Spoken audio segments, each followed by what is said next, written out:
Ethan never thought his small transport shuttle would be remembered by history.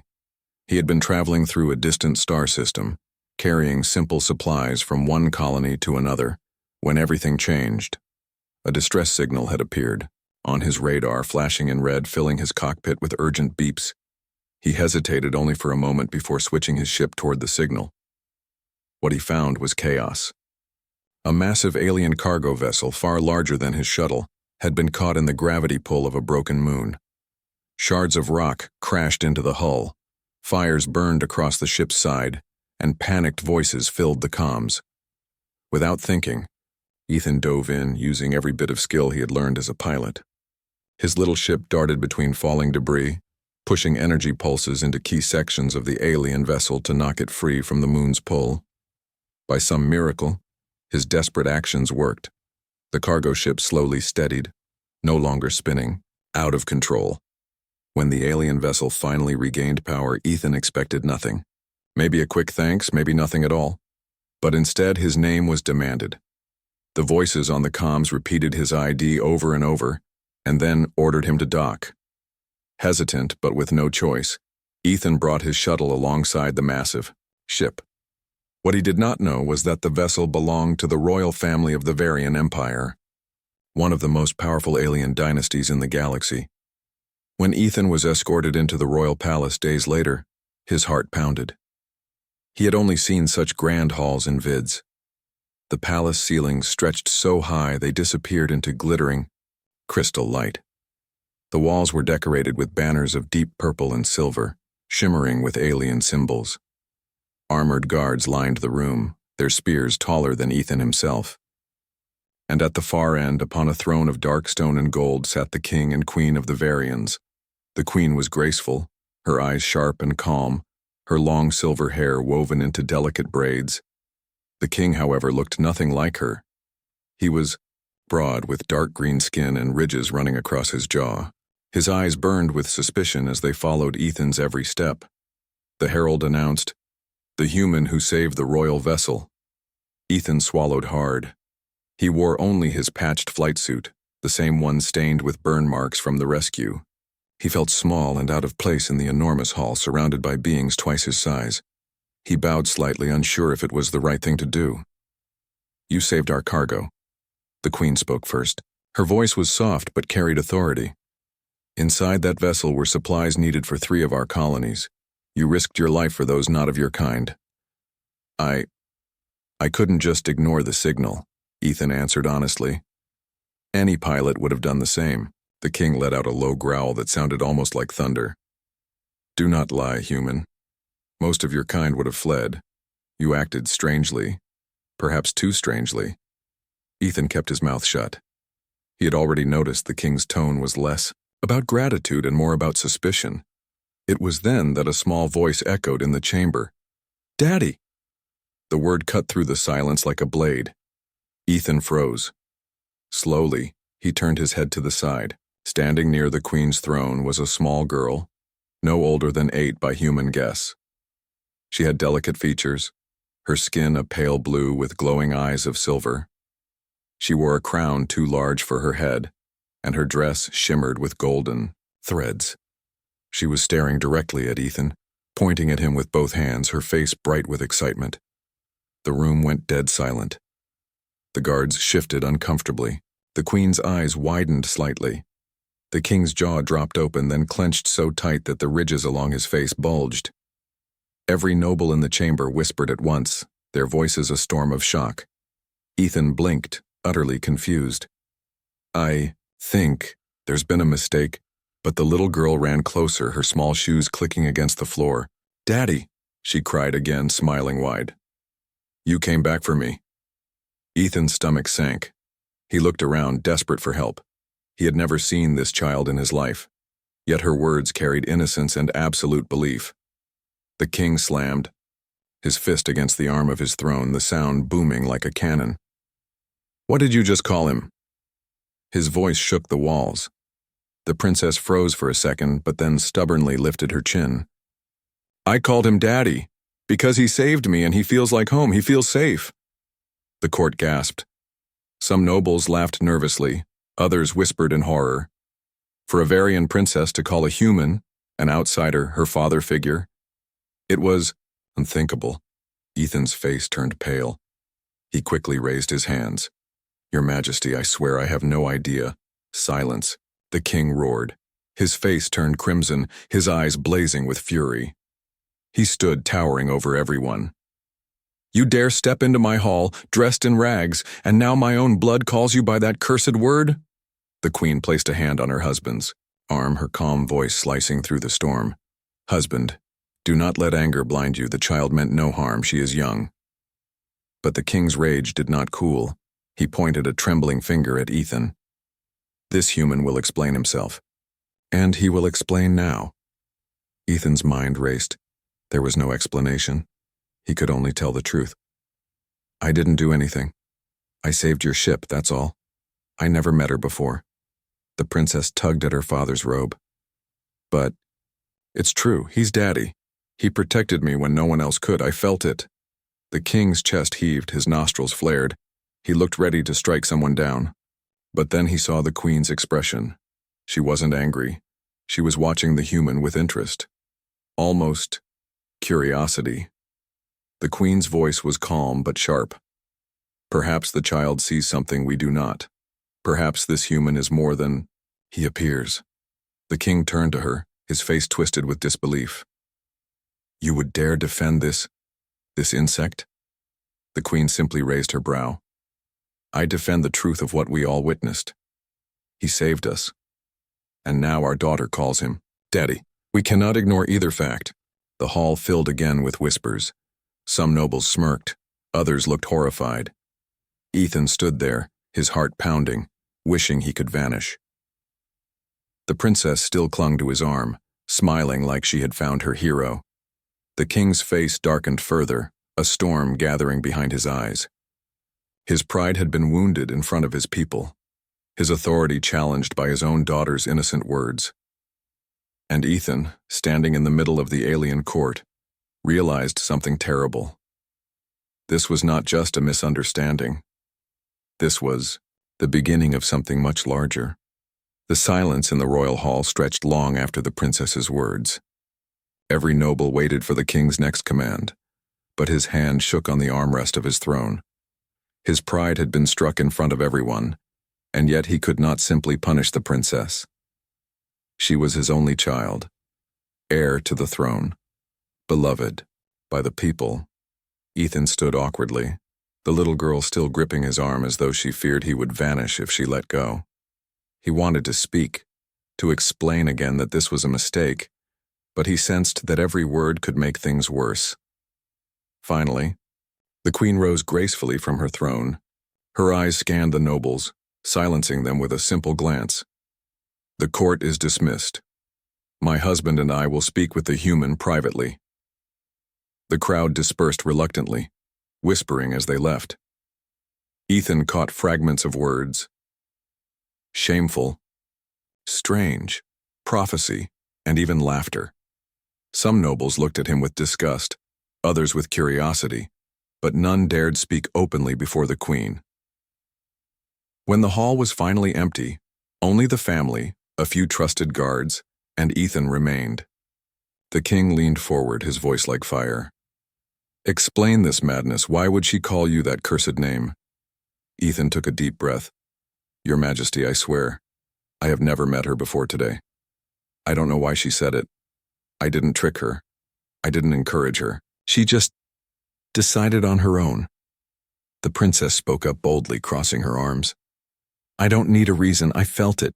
He's Daddy. That's the truth." The king slammed his fist on the throne again, but the queen touched his arm, stopping him. "Husband, let the child speak. Tell us, my daughter. Why do you feel this way?" The princess looked up at her mother with wide silver eyes. "When our ship was in danger, I was scared. I thought we would all die. But then I felt something. It was warm and safe, like arms around me. I looked at the stars and I knew someone was coming. Then the alarm stopped, and the ship was saved. When I saw him," she pointed at Ethan, "I knew it was him. That's why I called him Daddy." Ethan felt a chill down his spine.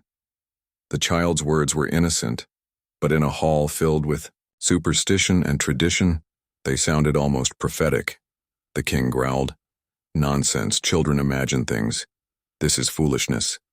The queen, however, studied Ethan carefully. "Perhaps. But the girl is rarely wrong about her feelings." She turned to Ethan, her voice soft but commanding. "Human, you saved our lives, that cannot be denied. But now you carry a greater weight. You must be cautious. The people will not take this lightly." Ethan nodded quickly. "I understand. I never wanted this. I don't want to cause trouble. I just did what I thought was right." The king snorted. "Trouble is exactly what you've caused. If word spreads that my daughter has chosen a human as—" He stopped himself, his face darkening. "It would bring shame upon the crown." Already the nobles whisper. The queen smiled faintly, almost amused by her husband's anger. "Perhaps shame, or perhaps something else. Do you not see how the court looked at him? Some were horrified, yes, but others were curious. The people admire courage, even in an outsider." The king turned away, unwilling to admit that. That evening, Ethan was given chambers inside the palace instead of being sent back to his shuttle. 2 guards stood outside his door at all times. Whether they were there to protect him or to watch him, Ethan couldn't tell. The room itself was beautiful. Walls of carved stone, a balcony overlooking glowing alien gardens, a bed draped in silver cloth. Yet Ethan could not rest. His mind kept replaying the moment the princess had called him daddy. "Why me?" he thought. "Why did she choose me of all people?" Before long there was a knock. The door opened and the princess slipped inside with a mischievous grin. She carried a small stuffed creature, something like a mix between a cat and a bird tucked under her arm. "Daddy," she whispered, running to him. Ethan raised his hands quickly. "Wait. Please don't call me that again. If your father hears—" She pouted. "I don't care what father says, you are daddy, that's final." Ethan sighed, kneeling down so he could look her in the eyes. "Listen, I'm not your father, I'm just someone who helped your ship, that's all." But the girl shook her head stubbornly. "You don't understand. I chose you, that means it's true." Ethan rubbed his face. He had no idea how to argue with a child who believed with all her heart. Finally, he smiled weakly. "Fine. But only when we're alone, all right? Not in front of the king. Promise?" The princess grinned and nodded quickly. "Promise." She sat on the floor beside him, hugging her toy. "Daddy, will you protect me again if I'm in danger?" Her voice was so sincere that Ethan felt a lump in his throat. He remembered the fear in her eyes when she spoke in the hall. She truly believed he was her protector. "I'll do what I can," Ethan said softly. "I won't let anyone hurt you." The princess beamed, as though his words were a sacred vow. The next morning, rumors had already spread across the city. Servants whispered in corridors, merchants gossiped in the markets, and soldiers spoke in hushed voices about the human the princess had called daddy. Some mocked it. Some said it was an omen. A few even said it might be destiny. The king, furious, summoned Ethan again to the throne room. This time dozens of nobles were present, their eyes sharp with judgment. The queen sat calmly beside her husband, the princess perched at her side, holding her hand. The king rose. "This cannot continue, the people already speak of it. They laugh at my throne, at my bloodline. This human must prove himself or be cast out forever." Ethan's chest tightened. He had expected something like this, but hearing it aloud was far worse. The queen tilted her head, her expression unreadable. "And how do you suggest he proves himself?"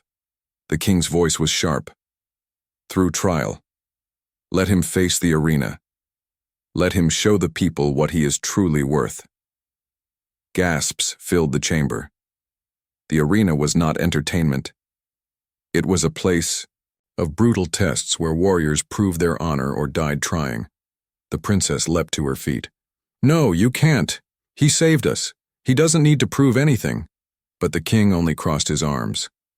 "If he wishes to remain near you, if he wishes to be seen as anything more than a worm, he will accept." Otherwise, he leaves this palace tonight, and you will never see him again." The girl turned desperately to Ethan, her silver eyes shimmering with tears. "Please don't go, please." Ethan's heart twisted. He wanted nothing more than to walk away, to escape this mess. He was just a pilot, not a warrior. But then he looked at the princess, at her small, trembling hands clutching his sleeve. She believed in him completely. Slowly, Ethan lifted his head and met the king's fiery gaze. "If trial is what it takes, then I'll face it." The hall erupted in whispers again. Some nobles scoffed, certain the human would die quickly. Others leaned forward, intrigued by his courage. The king's eyes narrowed, a cruel smile forming. "So be it. The trials begin at dawn." The princess clung tighter to Ethan's arm. The queen's expression softened for the first time, almost proud, though she hid it well. Ethan knew he had just stepped into something far bigger than himself. He would have to fight, not for glory, not for honor, but for the trust of a child who had chosen him against all odds. And across the palace, the king began planning challenges meant to break him. The palace stirred with excitement before dawn. Rumors had spread fast across the empire. A human was going to face the royal trials. Crowds gathered near the arena, nobles filled the viewing balconies, and guards tightened their ranks. For most, it was a chance to laugh at the weakness of a human. For others, it was curiosity.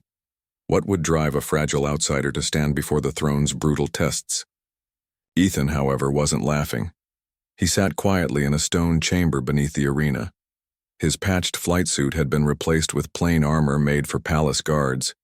It was heavy on his shoulders, too large for his frame, but at least it offered some protection. In his hand he held a simple spear, its tip gleaming faintly in the torchlight. He had never fought in an arena. He had never even held a weapon like this. The door opened, and a familiar small voice broke the silence. "Daddy?" Ethan looked up sharply. The princess slipped inside, her little crown slightly crooked, her silver eyes shimmering with worry. Behind her stood the queen, regal as ever, her gaze steady. "You shouldn't be here," Ethan whispered. "If your father finds out," the queen interrupted calmly. "He already knows. I told him I would speak with you before the trial." The princess ran to Ethan, clutching his arm. "Don't do it, please don't. You don't have to prove anything, not to him, not to anyone." Ethan knelt down, resting the spear beside him. "Listen, I don't want to fight. I don't want to be here, but if I refuse, I'll be cast out and then I'll never see you again." Her eyes filled with tears. "But you could get hurt. You could die." Ethan smiled weakly. "Maybe. But sometimes, doing the right thing means facing fear, even when you don't want to. You called me daddy. That means I have to try to protect you, even from far bigger things than me." The queen's lips curved into a faint smile. "He is braver than I thought." The princess hugged him tightly. "Then promise you'll come back, promise." Ethan hugged her back gently. "I promise I'll try with everything I have." The guards entered then, bowing to the queen. "It is time." The princess held on to Ethan until the last possible moment before being pulled away by her mother. Her small voice echoed through the chamber. "Come back, Daddy." Ethan closed his eyes. The word no longer embarrassed him. Instead, it gave him strength. The arena gates creaked open. The crowd roared. Ethan stepped into the light, his eyes narrowing against the blazing sun. The floor was a wide circle of sand, stained from countless battles. Above, thousands of spectators filled the stands, cheering, laughing, or shouting insults. At the highest balcony sat the royal family. The king leaned forward, his arms crossed, eyes burning with cruel satisfaction. The queen sat calm and composed, though her eyes flickered briefly toward Ethan. The princess stood at the railing, gripping it so tightly her knuckles turned white. A horn blared. The first trial began. From the far side of the arena, a massive gate opened.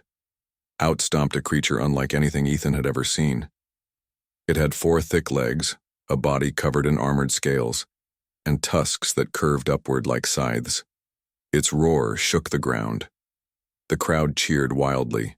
Ethan's mouth went dry. He had no plan, no training, just a spear and desperation. The beast charged. Sand flew beneath its claws. Ethan scrambled to the side, rolling just in time as the tusks sliced through the air where he had been. He stumbled back to his feet, clutching the spear.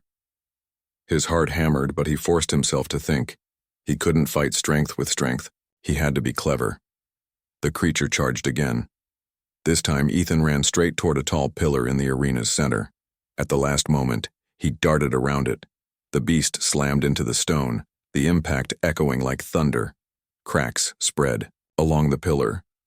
The crowd gasped. Ethan used the distraction. He jabbed his spear into the creature's softer side, right between the scales. The beast roared in pain, twisting violently. Ethan was thrown backward, rolling through the sand. The spear snapped in half, useless now. The crowd erupted, some cheering, some laughing at his struggle. Ethan got back up, bruised and coughing dust. His weapon was gone, but he noticed something. The cracks in the pillar had widened. He looked at the charging beast, then at the weakened stone. Another idea formed. He taunted the creature, waving his broken spear. "Come on, you ugly brute. Over here." The beast roared furious and charged once more. Ethan sprinted toward the cracked pillar, leaping aside at the last possible second. The monster slammed into it with all its strength. The pillar shattered, collapsing into rubble. The stone fell onto the beast, pinning it down with a final roar of pain. The arena shook with dust and debris.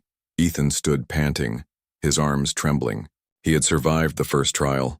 The crowd was stunned. Many had expected him to die instantly. Instead, the human had used wit to overcome a monster twice his size. On the royal balcony, the queen allowed herself the smallest of smiles. The princess clapped wildly, shouting his name, but the king's face darkened further. The horn blared again. The second trial began. This time, 3 armored warriors entered the arena. They carried curved blades and tower shields, their armor gleaming under the sun. Trained soldiers, no creature's wild fury, but discipline and skill. Ethan's stomach sank. He had faced a beast with luck and instinct. But soldiers? He was no fighter. The warriors surrounded him in a triangle. One lunged with a blade. Ethan dodged barely, the weapon grazing his armor. He stumbled back, grabbing a fallen shield from the sand. The fight was brutal. Each time Ethan blocked one attack, another came from behind. He was slashed across his arm, his shield cracked, his legs nearly swept out from under him. The crowd cheered for blood, but Ethan remembered something from old survival training. Never fight your enemy where they are strongest. He didn't need to beat them. He just needed to outlast them. He began moving constantly, forcing the warriors to chase him around the arena. Each time they swung, he blocked just enough, then retreated, keeping them off balance. Slowly, they grew frustrated. Their attacks grew sloppy. Then, when one lifted his blade too high, Ethan slammed his cracked shield into his legs. The warrior fell. Ethan grabbed his sword and rolled away. Now armed, he faced the other 2. The crowd roared again, louder this time. It was not easy. His body ached, his arms were heavy, but piece by piece he wore the warriors down. At last, when all 3 lay defeated in the sand, Ethan stood swaying, blood dripping from a cut on his forehead, but alive. The princess screamed in joy. The queen's eyes gleamed, and the king's face twisted in fury, his pride being shattered trial by trial. The horn sounded once more. The announcer's voice boomed across the arena. The human has passed the first 2 trials. Now comes the third and final test. The gate opened slowly, and the ground itself seemed to tremble. From the shadows emerged a towering figure clad in black armor, carrying a massive war hammer, the champion of the arena. The crowd went silent, then erupted into chants. Everyone knew this warrior, undefeated, ruthless, the king's personal enforcer. Ethan stared, his breath caught in his throat. He was battered, wounded, nearly spent. And yet this was the last trial. The king leaned forward, smiling cruelly at last. "Now we see the truth," he muttered. The princess's voice cracked across the arena, full of desperation. "Daddy, You can do it. Ethan's legs trembled. His heart pounded. He gripped the stolen sword tightly. This was it. Win or die. Tidor arena grew silent as the black-armored champion stepped forward. Each footstep was heavy, shaking the sand.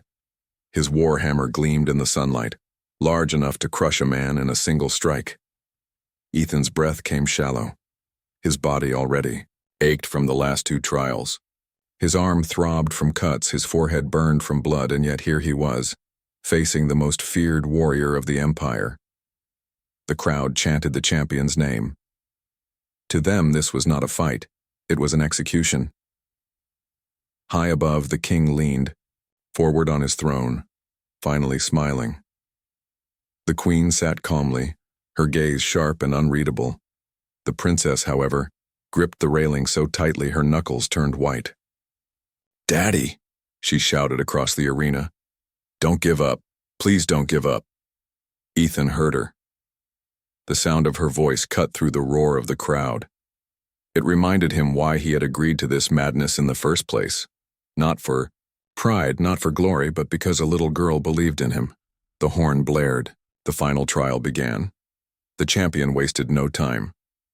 With surprising speed for his size, he swung the hammer in a wide arc. Ethan dove aside, rolling across the sand as the weapon smashed down where he had stood. The ground shook. Dust exploded, upward. If he had been even a second slower, he would have been crushed. Ethan scrambled to his feet, gripping the stolen sword tighter. He slashed at the champion's side, but the blade only bounced off the black armor with a loud clang.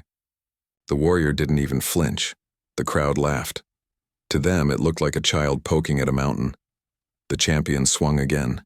Ethan barely blocked with his sword, but the force sent him flying backward, crashing into the sand. Pain shot through his chest. He gasped, struggling to stand. The princess cried out from the balcony, "Get up, Daddy, please." Ethan coughed, his vision blurry, but he forced himself up.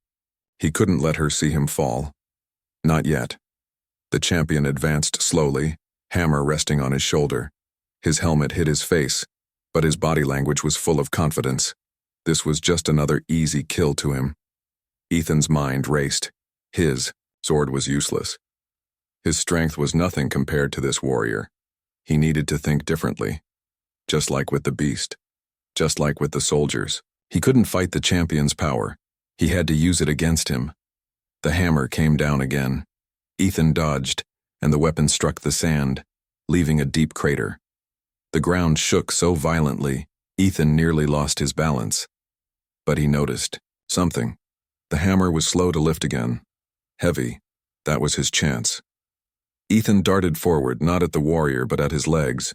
He swung the sword low, aiming for the gaps between the armored plates. Sparks flew as the blade scraped metal. The champion roared, staggering slightly. It wasn't much, but it was something. The crowd gasped. The queen's lips curved into the faintest smile. The king's face tightened. The champion, enraged, swung the hammer wildly. Ethan ducked, rolled, and ran, forcing the warrior to chase him across the arena. The crowd jeered, calling him a coward. But Ethan didn't care. He wasn't here to impress them. He was here to survive. He dodged strike after strike, each one shaking the arena, each one leaving cracks in the stone floor. The champion grew angrier with every miss.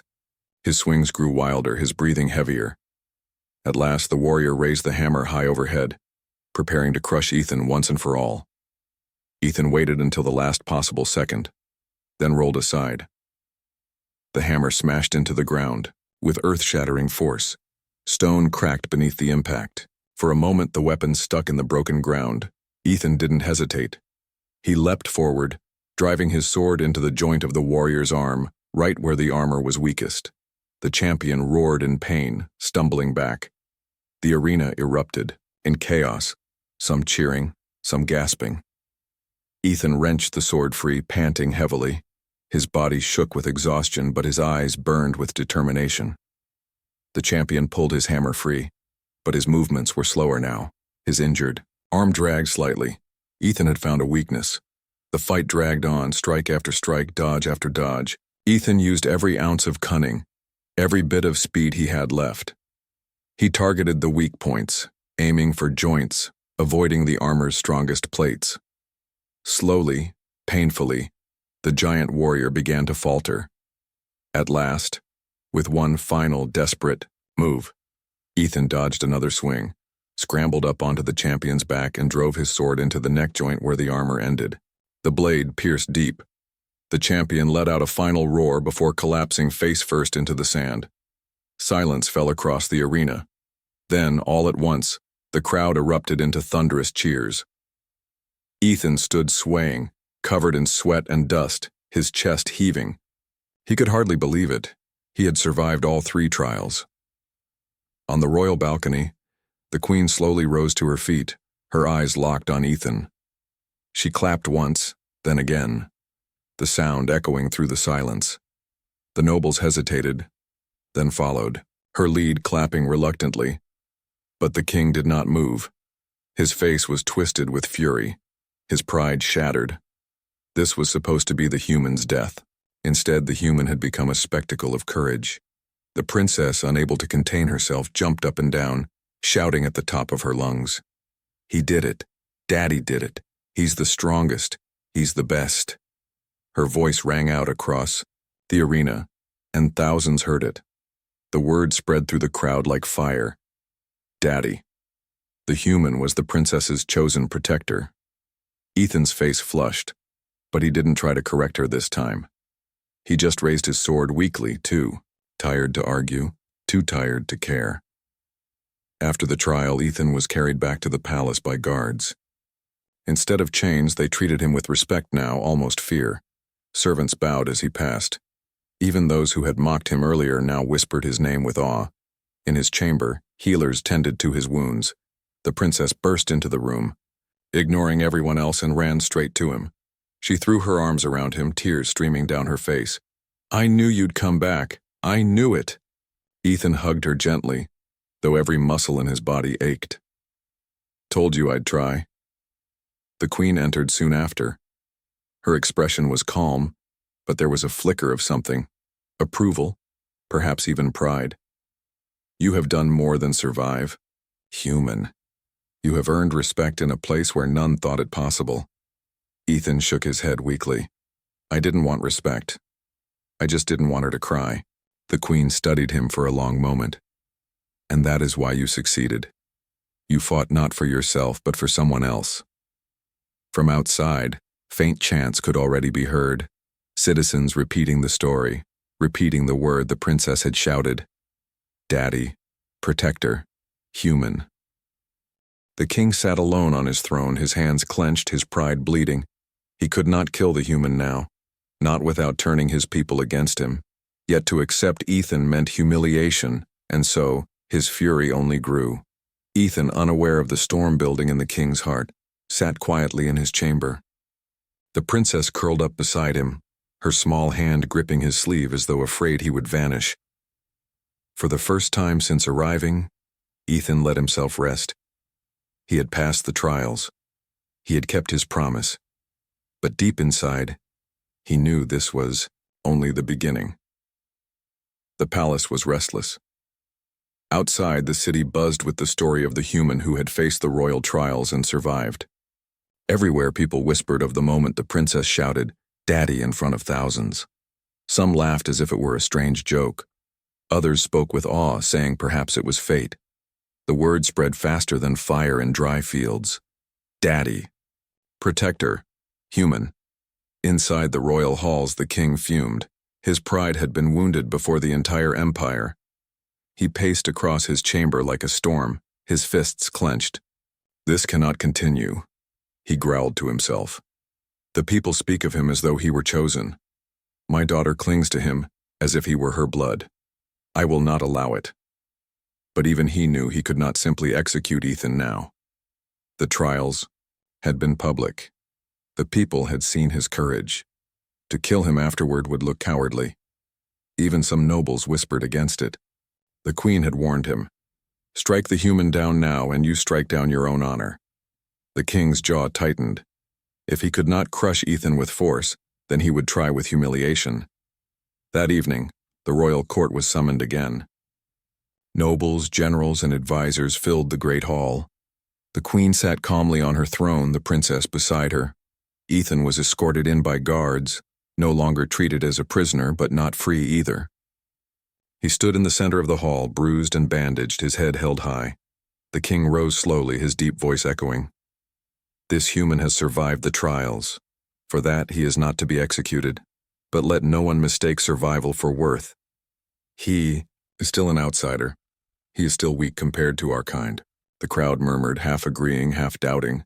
The king's eyes narrowed. And yet, my daughter dares to call him by a sacred name. Daddy.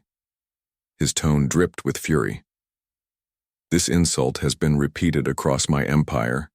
Today, before all of you, this shame will end. He turned his glare to Ethan. Human, kneel before me. Deny her words. Deny the name she has given you. Say that you are nothing to her. Say that you are not and never will be what she calls you. The hall fell silent. Everyone waited. The princess gasped, clutching Ethan's sleeve. No! Don't listen to him, please, don't! Ethan's chest tightened. He could feel the weight of the king's command pressing down on him. If he denied the child, he might win the king's favor and save himself trouble. But he looked into the princess's eyes. Silver, shining, filled with trust. She had believed in him when no one else did. She had given him a name not out of politics or tradition, but from her heart. Slowly, Ethan shook his head. No, he said softly, his voice carrying across the hall. I won't deny her. She called me daddy because she felt I protected her.